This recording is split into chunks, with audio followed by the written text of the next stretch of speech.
E aí galera, como estão?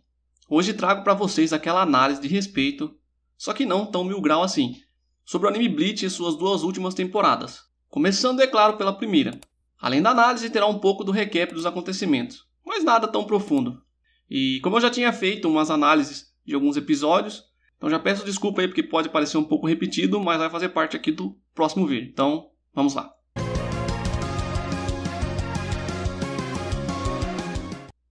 Bleach retorna depois de muitos anos, para a alegria da nação.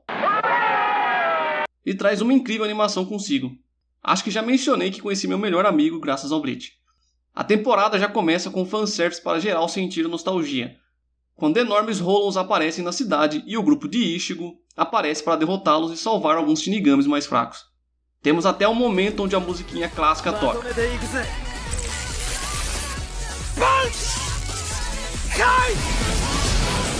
Logo em seguida já somos apresentados a uma situação que evidencia o arco. Um Arrancar aparece no quarto do Ichigo, mas leva uma voadora do mesmo. Ichigo tá poucas ideias. E antes da luta começar, ele utiliza uma arma Quincy, deixando o Ichigo confuso. A luta acaba rapidamente, afinal é o Ichigo. Mas o Arrancar tenta roubar sua Bankai, porém falha. E lá na Sereitei já temos o começo da guerra entre os Shinigamis e os Quincy, onde eles atacaram a Sereitei. Os Quincy são os inimigos jurados dos Shinigamis, e desejam destruí-los.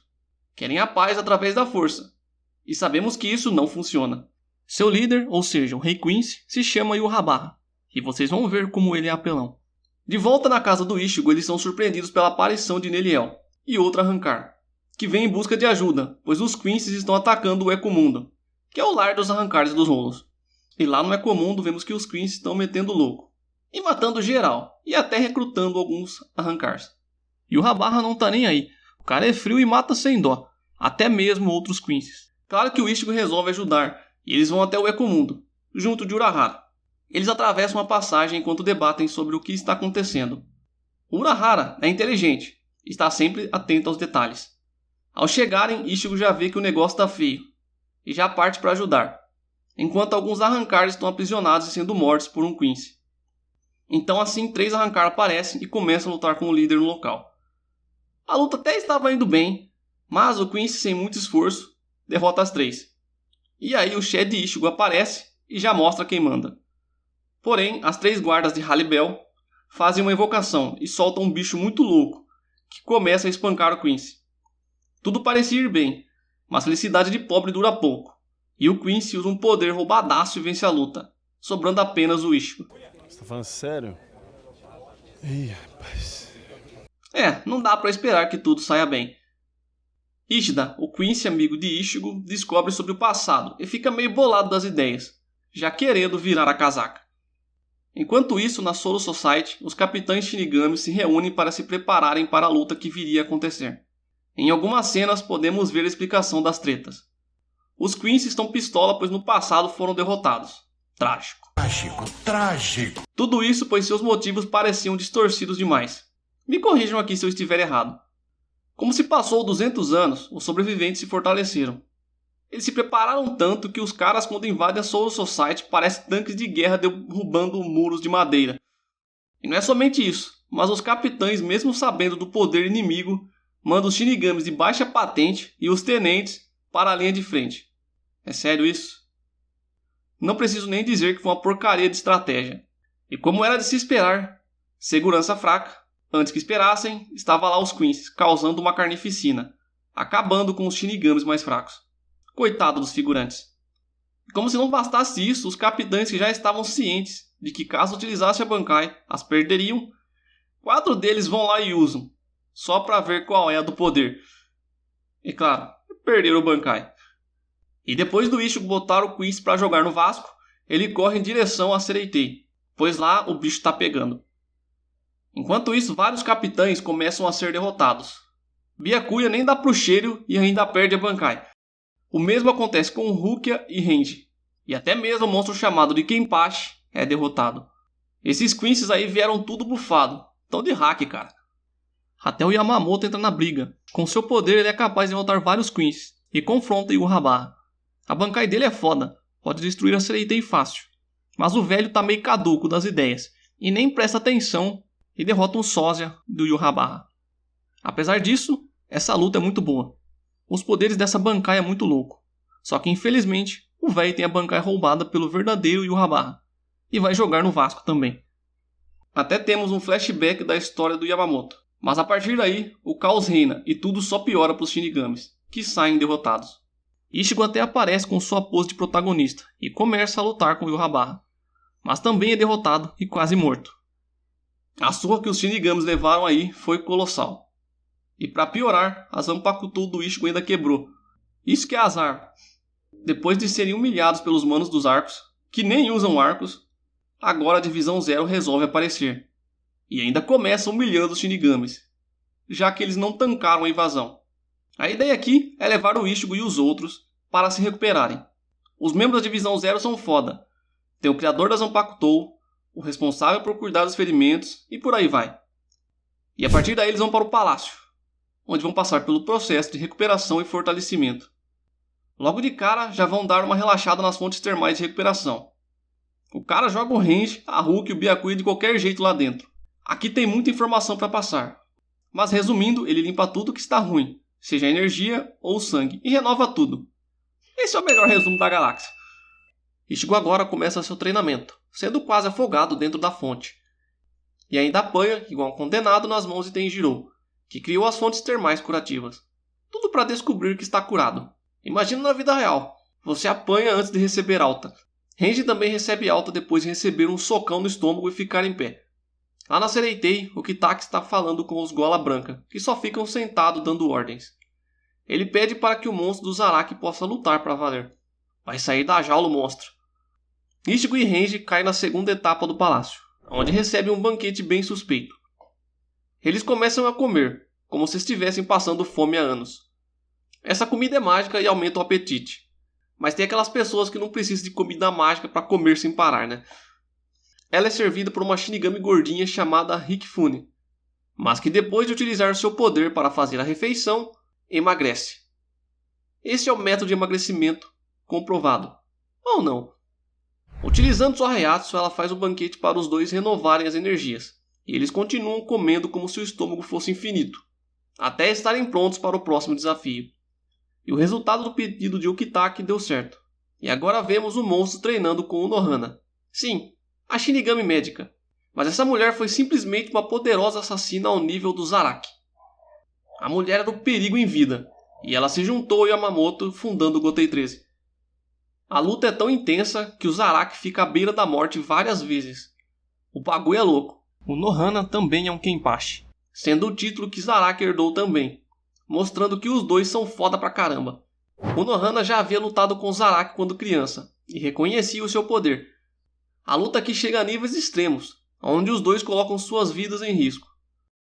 Mas o final foi meio broxante, um desperdício na minha opinião. Zaraki mata o Nohana para assumir o título de Kenpachi.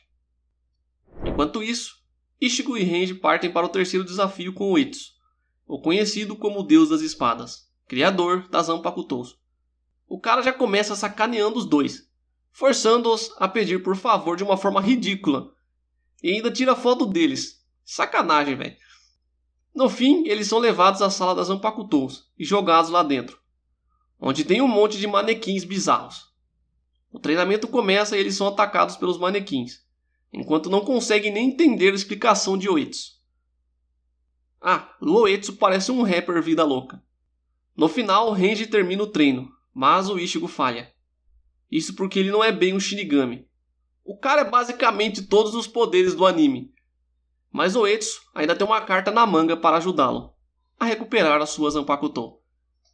Ele manda o Ichigo de volta para o que parece ser sua cidade, mas ele não consegue entrar em sua casa e vai para outro lugar. E seu pai aparece lá já com seu uniforme de Shinigami. Ele tentou fugir do pai, mas não conseguiu. Então os dois começam a ter uma conversa mais séria. O pai de Ichigo conta sua história para ele e fala de sua mãe. O famoso flashback começa e vemos que o pai do Ichigo era um capitão, e Hitsugaya ainda não tinha subido ao cargo. Ele vai para a cidade investigar sobre um mistério. E aí vemos a mãe de Ichigo. Seu nome é Masaki, e ela está na casa do pai do Ishida, os Quincy's. Sim, a mãe do Ichigo era uma Quincy. Por isso, ele tem tudo que é poder da obra. Do lado de fora, o pai do Ichigo enfrenta um Hollow, com a mesma aparência do Ichigo na forma Vastolord, lá da saga do Ecomundo. A luta fica bem intensa e o pai de Ichigo tem dificuldades em finalizá-lo.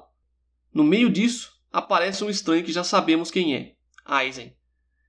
E lá embaixo, Masaki aparece e o ajuda a enfrentar o Hollow. O Hollow vai até ela e a morde, mas ela consegue derrubá-lo.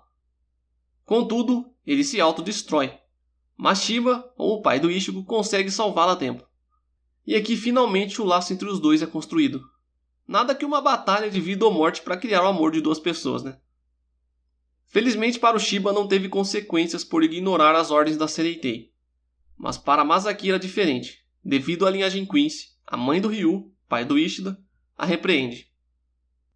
Uma marca do Hollow aparece no peito dela, e Ryu rapidamente a pega e procura Shiba, já que ele sente que o mesmo é responsável. Então, o fodão do Urahara aparece para ajudar, mas com a notícia triste de que ela não voltará a ser a mesma. Coitada, né? Foi dar uma ajuda para o Shiba e acabou nessa situação. A única solução aqui para que ela não morra é controlar a rolificação, vinculando uma alma Shinigami à alma de Masaki. E é aqui que o Shiba entra, impedindo de usar os seus poderes de Shinigami para que a alma de Masaki seja protegida. Então, sem hesitar, ele aceita porque o cara é bravo. Só aqui já ganhou meu respeito. Infelizmente para Ryu, ele fica sem a Masaki. Essas coisas acontecem. Então descobrimos a origem do poder Hollow do Ichigo, do poder Shinigami e do poder Quincy. Também uma revelação surpreendente sobre a mãe de Ichigo, que morreu devido ao fato de Yhwach ter roubado o poder da maioria dos Quincy's, deixando ela indefesa numa luta contra um Hollow. Que situação! Toda essa revelação repentina para o Ichigo é similar. É complicado.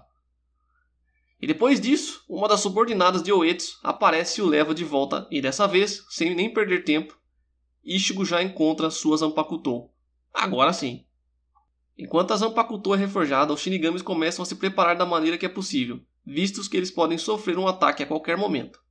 Destaque para o Komamura, que procura o ancião de seu clã para obter mais poder.